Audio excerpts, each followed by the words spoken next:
Grignard reagent का पूरा एक साथ रिवीजन करेंगे।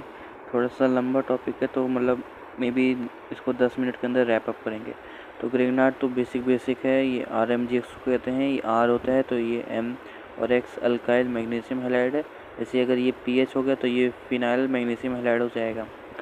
तो और ऑर्गेनिक मेटेलिक कंपाउंड क्या होता है ना कि जिसमें अल्काइल ग्रुप या फिर मेनली कार्बन रहता है। कार्बन जो है डायरेक्टली आपका मेटल के साथ अटैच हो उसको क्या बोलते हैं, ऑर्गेनिक मेटेलिक कंपाउंड। इसमें दो मेन आते हैं, एक फ्रैंकफर्ट रिएजेंट और एक ग्लिमन रिएजेंट। और जैसे ये RCO, ये कार्बन के साथ डायरेक्ट CO अटैच है तो ये हो गया आपका क्या बोलते हैं और कंपाउंड।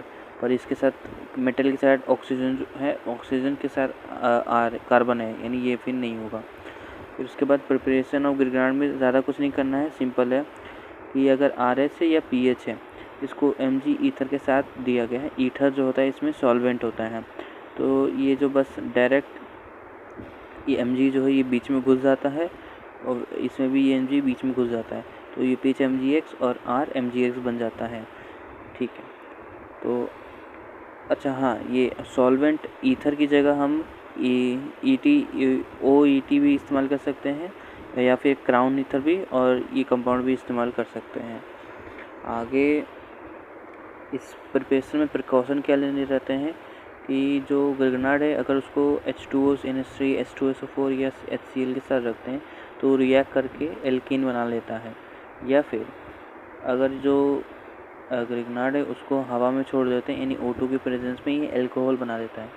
तो अब करेंगे main cheese reaction of Grignard. इसमें मेनली मतलब दो ही होते हैं, एक बेस और एक न्यूक्लियोफाइल। तो पहले बेस का रिएक्शन पढ़ते हैं। इसमें कुछ ज़्यादा सोचने का नहीं है, एसिड बेस रिएक्शन करना है जो कराते हैं हम लोग हमेशा। ये जो Mg है ये इलेक्ट्रॉन इसको देगा, क्योंकि ये क्या बोलते हैं लेस इलेक्ट्रॉन नेगेटिव है, ये मोर इलेक्ट्रॉन नेगेटिव तो इलेक्ट्रॉन खींचेगा। तो ये इसका इस H2O का डेल्टा प्लस है, इसकी वजह से लोन पेयर यहाँ पर था तो यहाँ पर होगा, आप जानते हैं। तो ये इसके साथ रिएक्ट करके ये RX यानी एल्कीन बना लेगा। और बाकी जो ये ये यहाँ से जाएगा तो यहाँ पर क्या होता है प्लस आएगा, ये प्लस जो है ये OH माइनस के साथ यहाँ पर जुड़ जाएगा, जो कि यहाँ पर दिखा हुआ है। तो ये बस एग्जांपल है थोड़े से, लेकिन मेन यहाँ पर एक्सेप्शन है कि ये जो क्या बोलते हैं ग्रिग्नार्ड है वो 3 डिग्री अमाइन के साथ रिएक्शन नहीं करता है और पिरिडीन के साथ भी नहीं करता है। ये N लिखा है यहाँ पर, पिरिडीन के साथ और ये 3 डिग्री अमाइन के साथ नहीं करता, ये एक्सेप्शन है। और भी कुछ थोड़े से सवाल है, तो कुछ ऐसा नहीं है, बस एक ये एक्सेप्शन है कि PH यानी एरोमेटिक रिंग के साथ नहीं किया है, CH3 लगा हुआ, और ETO ET के साथ भी नहीं करता है। तो ये बस एक्सेप्शन से याद से, या ज़्यादा कुछ कर नहीं सकते हैं। आगे ये कोई बड़ा सा टॉपिक है, इसमें कुछ ज़्यादा नहीं है, सिंपली बनाते हैं कि एक मान लेते हैं जार है, जार के अंदर ये आपका कंपाउंड दिया गया, इसके साथ ग्रिग्नार्ड डाला गया है। तो क्या करता है ना ग्रिग्नार्ड, आपको पता है ये एल्केन बना लेता है एसिड बेस करके, और बाकी ये जो कंपाउंड बना ये जो बना तो बना। तो जो टोटल एक्टिव हाइड्रोजन क्या होते हैं, ये टोटल मोल्स ऑफ CH2 यानी कितने मोल, यहाँ पर 3 है तो ये 3 एक्टिव हाइड्रोजन होंगे। फिर अब मेन आता है मेन बात न्यूक्लियोफाइल को, क्योंकि न्यूक्लियोफाइल पे ज़्यादा सवाल आते हैं। तो ये वैसे तो ये कार्बोनिल कंपाउंड में कराना चाहिए तो ग्रिग्नार्ड, लेकिन एक साथ पढ़ने तो सब में एक साथ करा देता है। तो एल्डिहाइड और कीटोन के साथ रिएक्शन क्या होगा ना, ये यहाँ पर ध्यान से देखिएगा, यहाँ पर ये ग्रिग्नार्ड है न्यूक्लियोफाइल, और ये जो है HCH डबल बॉन्ड O, ये क्या करते हैं ना, इसके ये कार्बन पे अटैक कर देता है, इसकी वजह से यहाँ पर ये चिपक जाता है। और फिर जब इसमें हम H2O या H3 यानी इनमें से कोई भी ये डाइल्यूट एसिड हाइड्रोलिसिस करके ये बाहर निकल जाता है, और यहाँ पर H जोड़कर यहाँ पर 1 डिग्री अल्कोहल बन जाता है। सिमिलरली अगर यहाँ पर हम अल्काइल ग्रुप जोड़ दें यहाँ पर, तो सेम रहेगा, हाइड्रोजन की जगह बस अल्काइल ग्रुप जो हट के यहाँ पर 2 डिग्री बन जाएगा, और 3 डिग्री के लिए यहाँ पर सेम यहाँ पर एक दूसरा अल्काइल ग्रुप जोड़ देंगे तो ये 3 डिग्री अल्कोहल बन जाएगा। उसका जो RDS होता है वो क्या होता है, attack of nucleophile is RDS, और जो रेट होता है ये R1 में यानी इसमें ज़्यादा होता है, इसमें कम, सेकेंड में कम होता है, और थर्ड में क्या बोलते हैं सबसे कम होता है। क्यों? क्योंकि यहाँ पर हिंड्रेंस सबसे कम है, यहाँ पर हिंड्रेंस ज़्यादा है, उसमें सबसे ज़्यादा है। तो जो रिएक्टिविटी टूवर्ड्स न्यूक्लियोफाइल यानी RDA स्टेप का होता है वो आपका directly proportional positive charge on carbonyl compound, यानी इस पर जितना ज़्यादा पॉजिटिव चार्ज होगा वो इस माइनस के साथ उतना अट्रैक्ट करेगा।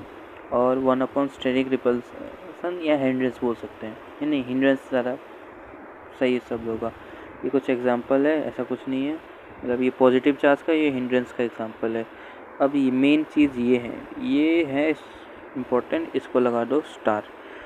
जो रिएक्टिव टूवर्ड्स है न्यूक्लियोफाइल का, ये एलिफेटिक एल्डिहाइड का ज़्यादा होता है एरोमेटिक एल्डिहाइड से, और एलिफेटिक कीटोन का एरोमेटिक में। तो ये पूरा ऑर्गेनिक केमिस्ट्री में है ना, आपका कार्बोनिल कंपाउंड की जान है। इसमें पूरा एकदम सवाल आते हैं रिएक्शन में कि पहले कौन रिएक्ट करेगा इन चारों में से।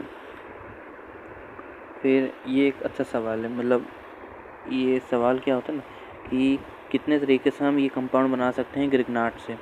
तो जैसे कि मतलब इसको समझाने में थोड़ा टाइम लगेगा, तो मैं इसको थोड़ा एक सेपरेट वीडियो में समझाऊंगा। ये चारों एग्जांपल समझा दूंगा तो लेकिन टाइम लगेगा, मैं इसको 10 मिनट के अंदर रैप अप करना चाहता हूँ। ये SNE मैकेनिज़्म है, इसमें एडिशन पहले होता है, फिर एलिमिनेशन और सब्स्टिट्यूशन मेनली। ऐसे आप ऊपर से देखोगे तो लगेगा कि SN2 या SN1 है, लेकिन नहीं, ये SNE है। क्या होता है, ये एक OH माइनस जो है यहाँ के कार्बन पे अटैक करता है, जिसकी वजह से यहाँ पर डबल बॉन्ड खुल के यहाँ पर माइनस लग जाता है, और ये जो K+ है ये माइनस के साथ यहाँ पर चिपक जाता है और यहाँ पर ये आ जाता है। यही स्टेप जो होता है ये RDS होता है, और ये O- जो यहाँ पर जोड़ा ये यहाँ पर आ गया। और जो वैसे तो यहाँ पे Cl- लिखा है, पर क्या बोलते हैं आपका, ये यहाँ से क्या बोलते हैं निकलेगा ना, तो ये K को भी लेके जाएगा, तो यहाँ पर KCl बन जाएगा। और ये जब ये निकलेगा तो यहाँ पर माइनस आएगा, और यहाँ पर प्लस, और माइनस प्लस के बीच में डबल बॉन्ड बन जाएगा। और तो कुछ नहीं है, ये बस जनरल केस है कि RCH double bond leaving group है, तो SNE के साथ पहले एडिशन होगा फिर एलिमिनेशन होगा। ये जनरल केस है, ऐसा नहीं है कि आप कर नहीं सकते इसके बिना। फिर ये तो बस क्वेश्चंस हैं, मतलब क्वेश्चंस ही हैं कराए हैं। आगे ये थोड़ा अच्छा सवाल है, इसमें जैसा कि आपने न्यूक्लियोफाइल भी पढ़ा और क्या बोलते हैं बेस भी पढ़ा, इस सवाल में क्या होता है, यहाँ पर OH- है और यहाँ पर डबल बॉन्ड O है।